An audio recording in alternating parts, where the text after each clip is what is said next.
What would you say if I told you you are being mind controlled by AI? Probably something like, the dude is a conspiracy nut. Where did he get his doctorate from? From a box of cornflakes? But it is real. It is happening to you, in your life, and it's not science fiction. But it is definitely not what you think. Not by a long shot. It's called the Rhinehart effect. The path towards full-scale Rhinehart happens in 3 distinct stages, and I bet you $10. After I've told you about stage number 3, I am certain you will agree that it's real and that it's happening to you in your own life. Stage 1, the experimental stage. Do you remember the first time you got in contact with an AI chatbot and fully understand its abilities? What was your first reaction? There are 2 different kinds of people in this regard. There are those who reacted with, "Oh my God, this is incredible, the possibilities. I will be able to improve my work or schoolwork. I will be able to produce the smartest of things." And then there's the other kind, the ones who reacted like, "Damn, when people get their hands on this thing, I'm going to lose the advantage that I have had my entire life. When everyone starts to use this thing, they will all be as smart as I am, and my work might no longer be a lot superior to everyone else's." No matter what kind you are, you have entered stage 1, and you began experimental with the chatbot. Perhaps trying to make it say funny things, or creating funny images for social media memes, or perhaps answering what the capital of Canada is. Stage 2, the dependence stage. Here I am going to take the example of a programmer, since that is close to my heart. But this is applicable no matter what field you're in. So stage 2 of the Rhinehart effect, as well as your own AI career, so to speak, is when you start using the technology more seriously for your work. Maybe you were stuck somewhere in a programming project and you decided to ask the AI chatbot for help, and it helped you through.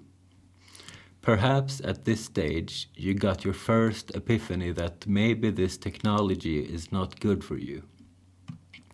Perhaps you understand that whenever you outsource your brain to some tool, your abilities will decline. It is rather simple. Imagine that you, as a completely healthy person, would put yourself in a wheelchair and stay there for 3 months. When you get out of the chair, you will no longer walk very well, if at all. Your body is very agile in that regard. If it doesn't need an ability, it's going to optimize it away. Your brain works the exact same way.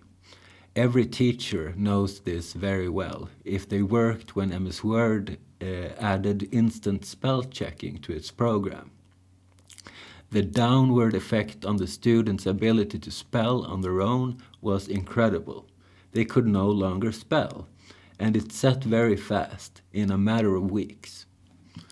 So perhaps you told yourself, I will only ask the AI for programming help this one time only. But the next time you got stuck, you felt an unresistible urge to ask the AI for help. Why sit here and try for days when I have the option to move past this problem right now? Now you have become addicted to AI. You have entered stage 2 Rhinehart. But unfortunately, there is also a next stage. Stage 3, the mind control stage. And so we have reached the main event of this video. But before I start explaining stage 3, it will be helpful to know where the name comes from. the Rhinehart effect. The name has its roots in the popular novel Dice Man. It's about Dr. Lucas Rhinehart, a regular guy who works as a psychiatrist. He's in his middle ages and he's rather tired and bored with his life. One night, after a poker game with some of his colleagues, after everyone has gone home, and after more than one glass of scotch, he gets the weirdest of ideas. He is going to throw a dice, and he decides that if he gets a 6, he is going to instantaneously go to the woman next door and sleep with her, no matter if she wants it or not. Well, he gets a 6, and he followed through. Luckily, though, he found that she was in on it, and they slept together.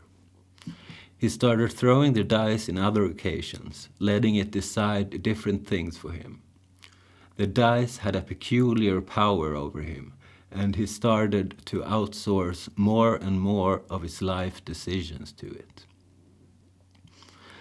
A lot of a human being's anxiety comes from having decisions to be made. It is very convenient to move that responsibility and accountability over to someone or something else. This is the reason why people are so eager to follow leaders or follow the assertive guy among your group of friends. It relieves anxiety. And it's the same thing with these dice. Well, back to you and the story of your AI career. The next step begins with a life choice, a piece of advice. Maybe you withheld at first from asking an AI for advice on questions regarding your personal life. It might have felt a bit weird, a bit off, asking a dead thing for life advice. But then a situation occurred when you needed to make an important decision in life. Maybe you got a job offer, maybe you got interested in a girl, or maybe you were considering selling your house. And faced with an important decision like that, why not get as much knowledge and advice as possible? And here you are today at stage 3 Rhineharts, asking an AI every time you're making a decision, big or small, just like the good old Lucas with his dice. And you cannot stop either. What if you didn't ask it once and it turned out terrible? How could you forgive yourself? Or even worse, what if it turned out kind of okay, but it could have turned out great and you would never have known? Only problem is, if something else is controlling your every decision in life, it means that something else is remote controlling your brain, your life.